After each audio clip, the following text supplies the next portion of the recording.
Continuamos entonces este ciclo de seminarios en ocasión del Día Internacional de la Mujer y la Ciencia, perdón, de la Mujer y la Niña en la Ciencia, dándole la bienvenida ahora a la doctora Judy Caldera. La doctora Judy Caldera forma parte de la Escuela de de la Escuela de Educación y nos va a hablar hoy sobre justamente la visibilización de la mujer en el campo de la ciencia. Vamos a poder conversar con ella sobre diferentes aspectos como los estereotipos en el imaginario social, los desafíos en la escuela, cómo podemos romper la brecha de géneros y cómo penetrar el terreno de lo que somos y de lo que queremos ser. Le damos la bienvenida muy cordialmente a nuestra doctora Judy Caldera. Gracias. Gracias por esta invitación. Yo me siento honrada, orgullosa de estar aquí, pues no es casual, es el encuentro entre lo que nosotros llamamos dos mundos, que es la cultura científica y la cultura de las humanidades. Entonces, ya para eliminar de una vez por todas esa división que alguna vez escuchamos denominada tripartita o bipartita, ciencias sociales, ciencias puras y humanidades, o cultura científica y cultura de las humanidades. Entonces, bueno, esta invitación genera unas líneas reflexivas, ya con el debate y la reflexión es una contribución realmente. Entonces, gracias de todo corazón a la profesora Blanca por esta siempre invitación. Me siento incluida porque la concepción que siempre se ha tenido de las ciencias es como que, ¿y qué haré yo allí? ¿Y qué entiendo yo de los crustáceos? ¿Y qué voy a entender de lo que la profesora Yelix está hablando? Entonces, no, pues, es lo que nosotros antes llamábamos ceguera paradigmática. Entonces, vamos a escuchar el audio o el video y luego conversamos acerca de. Buenos días, autoridades de la Universidad de Oriente, profesoras, profesores, estudiantes, personal administrativo, personal obrero, invitados especiales. Bienvenidos. Buenos días, autoridades de la Universidad de Oriente, profesoras, profesores, estudiantes, personal administrativo, personal obrero, invitados especiales. Bienvenidos a esta fiesta de feminidad intelectual. Las mujeres presentes.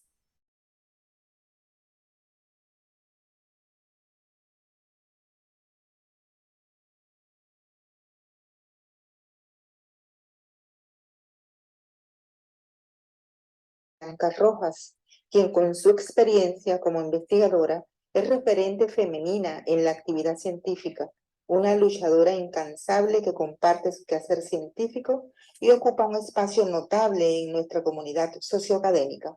De igual modo, aunque la celebración pone el acento en la mujer y la niña de las ciencias exactas, no podría dejar de nombrar a las mujeres de ciencias sociales. Vale resaltarnos por la manera de hacer ciencia y de hacer arte.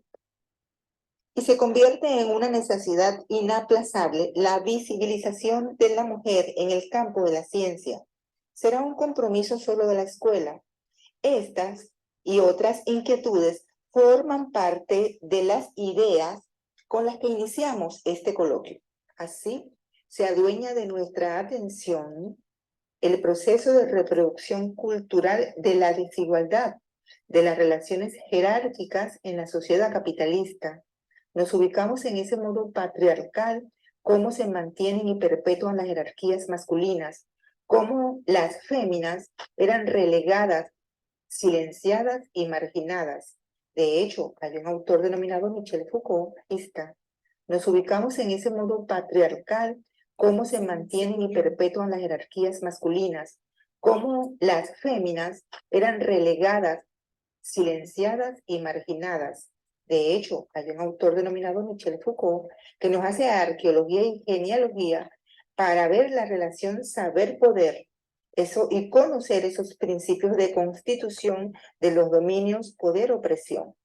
Todo esto viene acompañado de connotaciones negativas, estereotipos en el imaginario social que influyeron y siguen influyendo en la imagen del científico, el cual la cual solía representarse en imágenes de varones, y la mujer pues ha estado subrepresentada en el campo de la ciencia y la tecnología. Además, esas etiquetas impuestas desde el hogar y la escuela tienen mucho que ver los prejuicios para descalificar carreras consideradas estrictamente de competencia masculina. Pero es que entonces habría que ver desde qué perspectivas, actitudes, formas de pensar estamos haciendo el análisis. Seguiremos sesgando, marcando jerarquías. Todo esto encarna una historia de lucha por la defensa de la mujer y por hacer visibles sus frutos. Por ello, conocimiento es poder, es voluntad que nos permite producir. Se abren derroteros, la creciente visibilización de la mujer en todos los campos es inminente. Contamos con representaciones simbólicas y culturales, mujeres célebres, mentes brillantes que han aportado grandes transformaciones al mundo. Mercury, por ejemplo, y por qué no mencionar a Sor Juana Inés de la Cruz y el saber. Se ha avanzado en la lucha por lograr la igualdad. Hay políticas y teorías que rompen con esos estereotipos, de manera que el interés por lograr la plena participación e igualdad de géneros no han hecho más que crecer.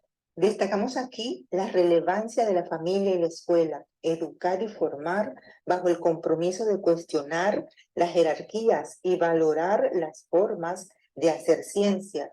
Nos preguntamos, ¿pero tenemos apoyo y oportunidad en la escuela? Generalmente desnudamos los vacíos de la escuela, enunciamos lo prescriptivo, pues pareciera negarse a incorporar las dinámicas y versatilidad del mundo real. La escuela como institución generadora de socialidad, de sociabilidad, es promotora de saberes, debe romper con las formas espaciales, temporales, rutinarias, con las concepciones y visiones que han homogeneizado al mundo. Por ello, está llamada a reconocer las diferencias individuales, potenciar los talentos para formar una sociedad educadora del papel de la mujer y la niña en la ciencia, sobre todo de la igualdad de oportunidades. El discurso pedagógico contemporáneo apunta hacia el respeto a la diversidad. Según Violeta Guyot, las nuevas estrategias sí ofrecen respuestas consistentes, penetran en el mundo de lo que somos y de lo que queremos ser. De manera que ya no es posible pensar el saber como antes. Los cambios dejan su huella.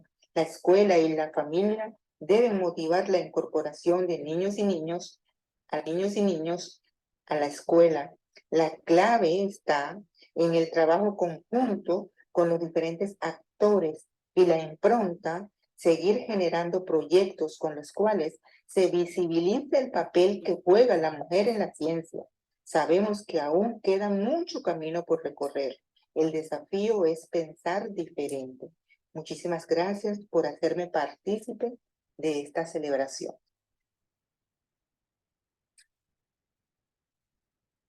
Sí, antes de algún comentario o pregunta que pueda surgir en relación de estas líneas reflexivas, pues para muestra lo que acabamos de vivir con nuestras investigadoras que precedieron, mujeres que para las que hacer ciencia es proyecto de vida.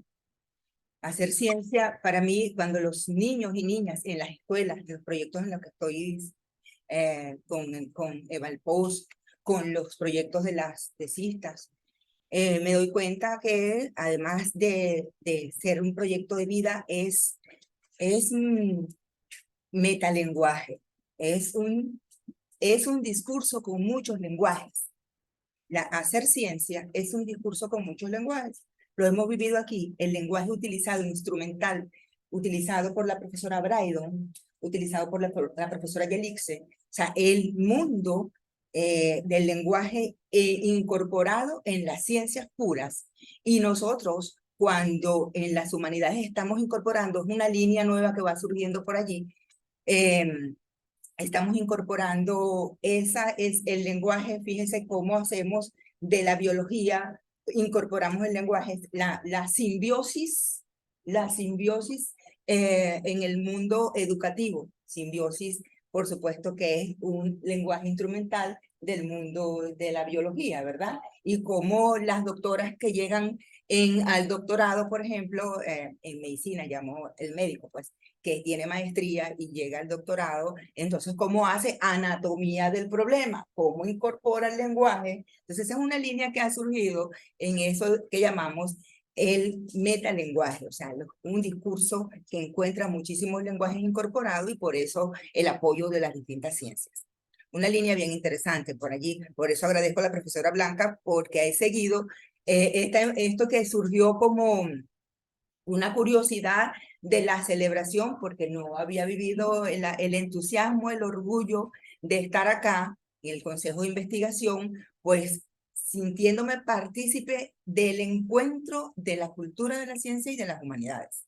Entonces, que ya no puede ser la división, sino que es la contribución que hacen las ciencias a la humanidad, como dice Levi Strauss, o sea, cómo la humanidad necesita de todas las ciencias y necesita de todos los hombres. Entonces, lo que se trató en ese artículo es que hacemos lo que llama Derrida desconstrucción o una arqueología genealogía en relación con ese mundo patriarcal de lo que nosotros hablamos, o sea, cómo la representación femenina ha venido ganando terreno, y fíjense que la misma joven que en el mundo de la NASA, que ha incorporado, Jacqueline, como usted se llama, ella,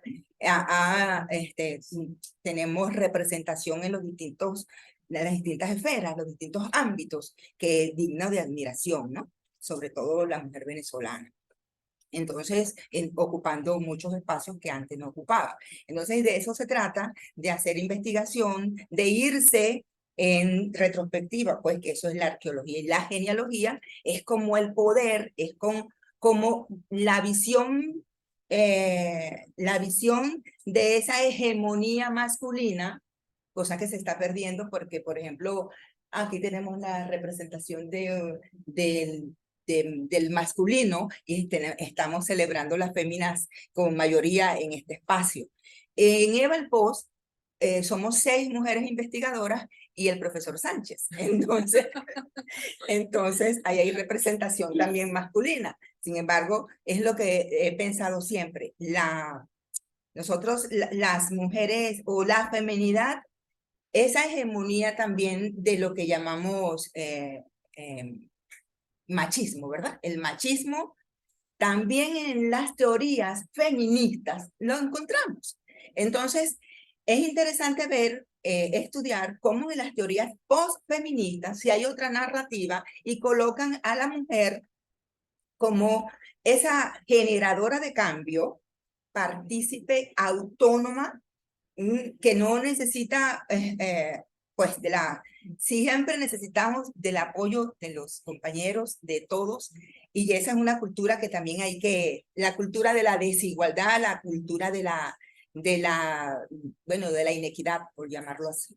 De eso se trata hoy, pues, de resaltar que nosotras las mujeres hemos ocupado y estamos ocupando campos que quizás en los siglos anteriores y en los mundos anteriores eran mundos relegados, mundos negados.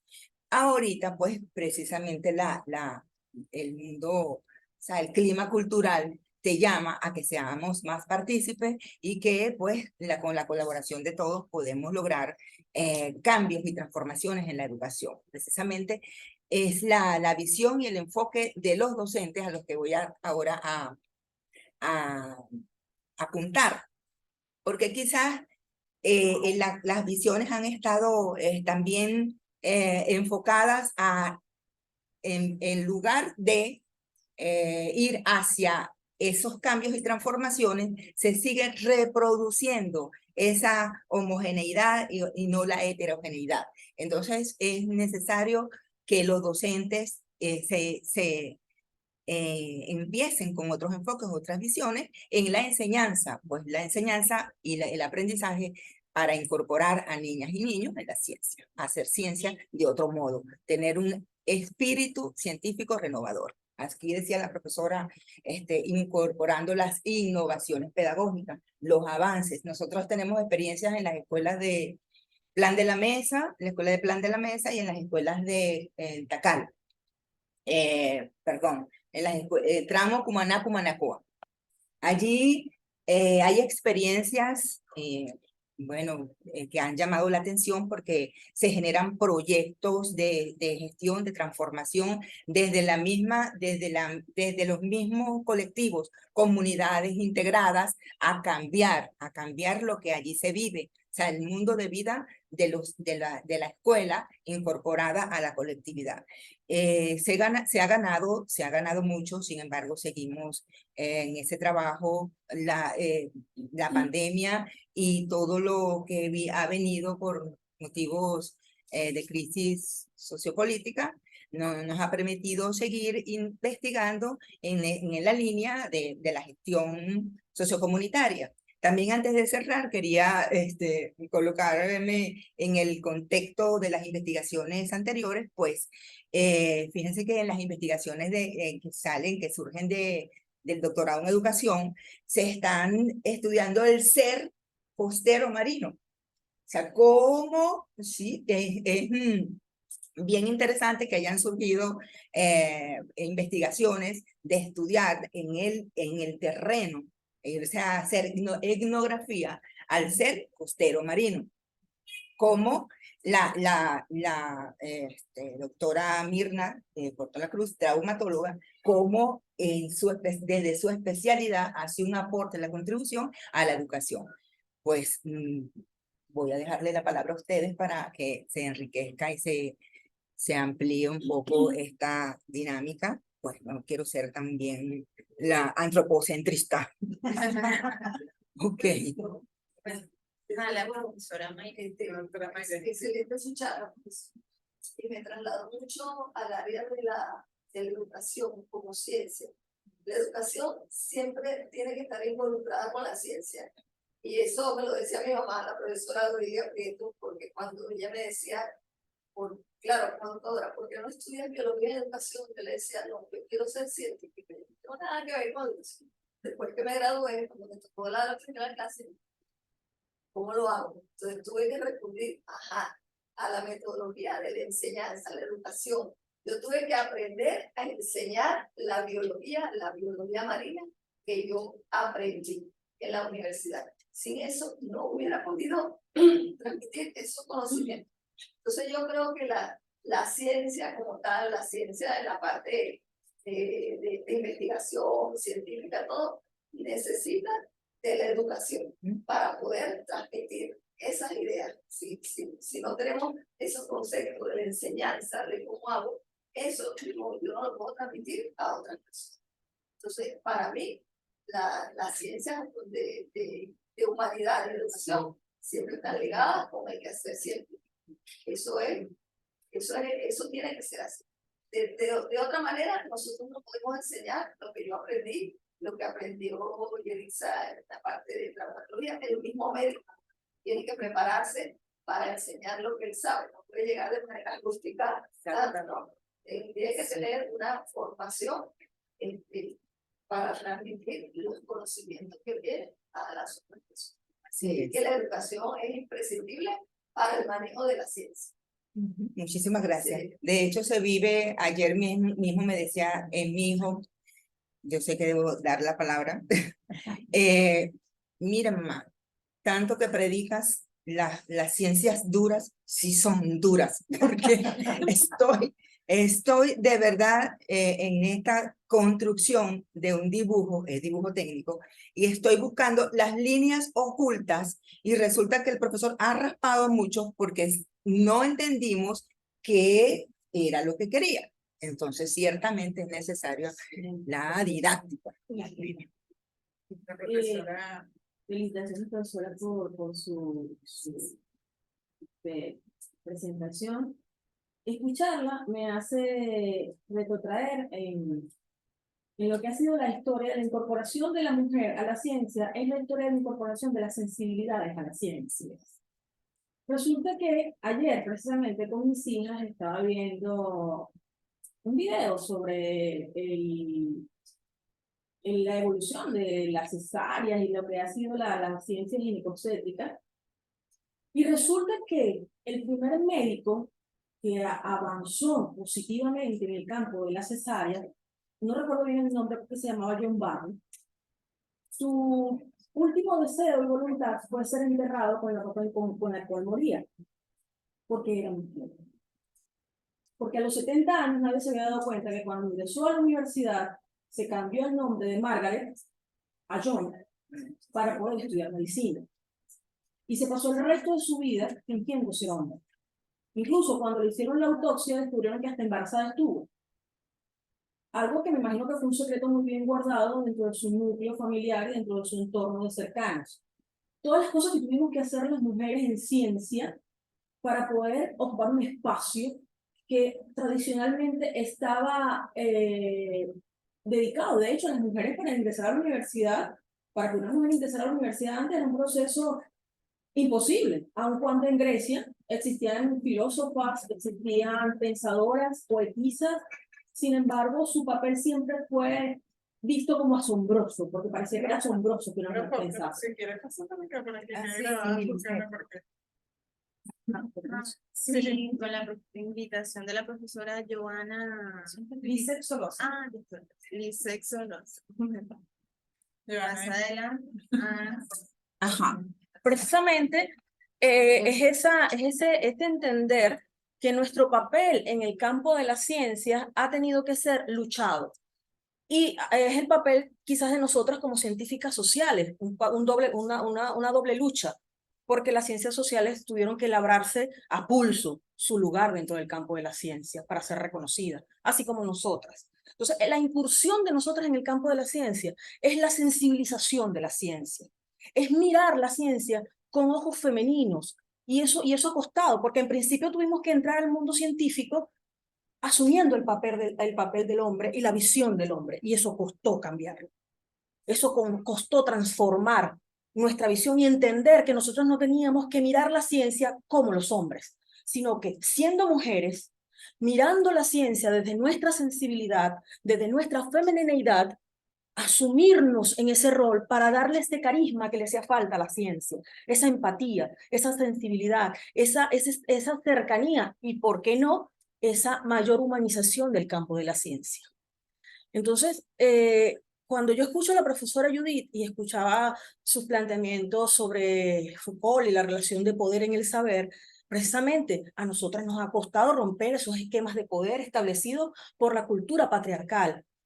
Sin embargo, hoy en día a veces notamos que nosotras caemos en la trampa de la que habló muchas veces Simone de Beauvoir, cuando nosotras caemos en la trampa de endurecernos, porque creemos que endurecernos nos hace más científicas, nos da más relevancia, y es todo lo contrario. Nosotras como mujeres en el campo de la ciencia debemos entender que lo que nos hace valiosas y maravillosas y el aporte fundamental que nosotras hacemos en el campo de la ciencia es precisamente aportar nuestra emocionalidad, nuestra sensibilidad, nuestra empatía, lo que enriquece el campo del saber científico. Así hemos contribuido, así hemos enriquecido la ciencia y así hemos ganado nuestro justo papel, pienso yo.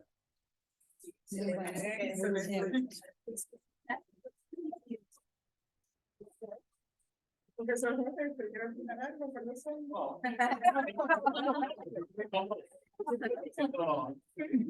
Él dice que sí, apoya todo. Por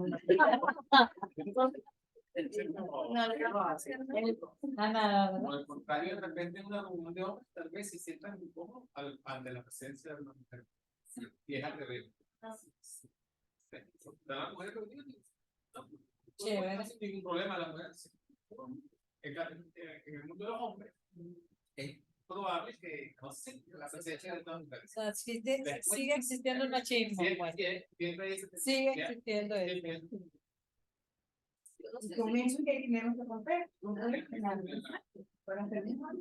Hay una película muy bonita, no recuerdo el nombre, que relata la historia de 3 mujeres, que además de eso, en Estados Unidos, eran negras.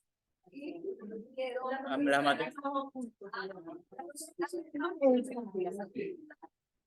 En la NASA, ¿no? Este programa de trabajo en la NASA.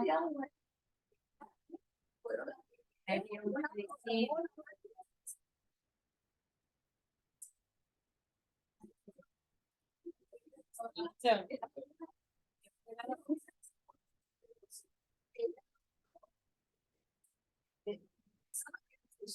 Y la otra, las ecuaciones para que la cápsula entrara a la base sin que se quemara. Entonces, eso es un ejemplo de mira, la mujer. Solo hay que resolver esa ecuación matemática.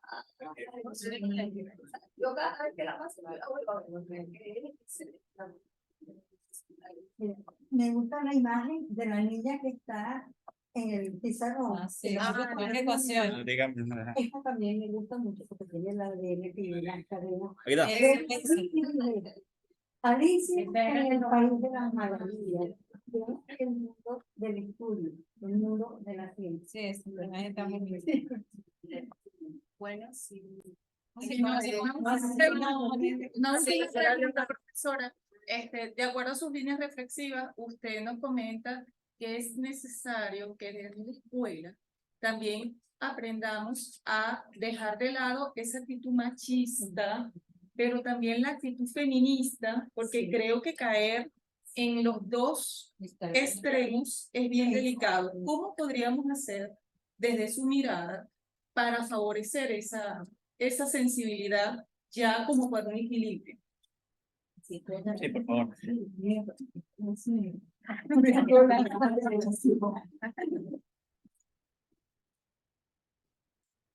No, pues yo pienso, mi planteamiento es la inclusividad. O sea, no podemos estar pensando que solo los varones, porque en esa concepción de hombre pudieran visiones anteriores estar incluidas mujeres y hombres, pero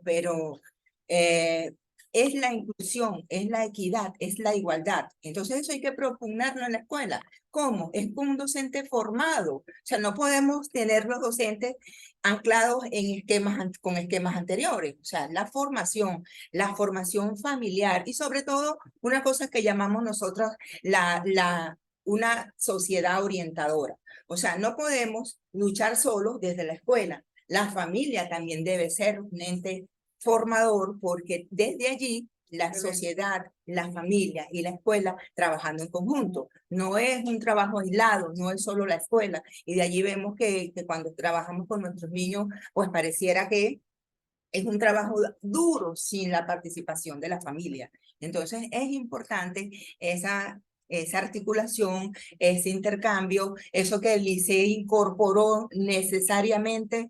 No podemos tener una mirada dura y seca ante los problemas socioeducativos, ante los problemas de salud, ante los problemas. O sea, hay que empezar a tener sensibilidad para que ese nuevo espíritu científico que no sea el discurso del machismo, el discurso de la discriminación social, que es lo que en definitiva es lo que es como haciendo protagonismos. O sea, no es la idea, ya no hay protagonismo, ya todos son partícipes de un mismo objetivo, la humanidad. Salvar la humanidad. Gracias. Gracias, profesora. Gracias. Ya me Bueno, voy a perder ya, estos previos. Ahora continuamos No, con yo la ya profesora. no importa. No, no importa, pero se tiene que sentar aquí. Ajá, eso es- Muy bien.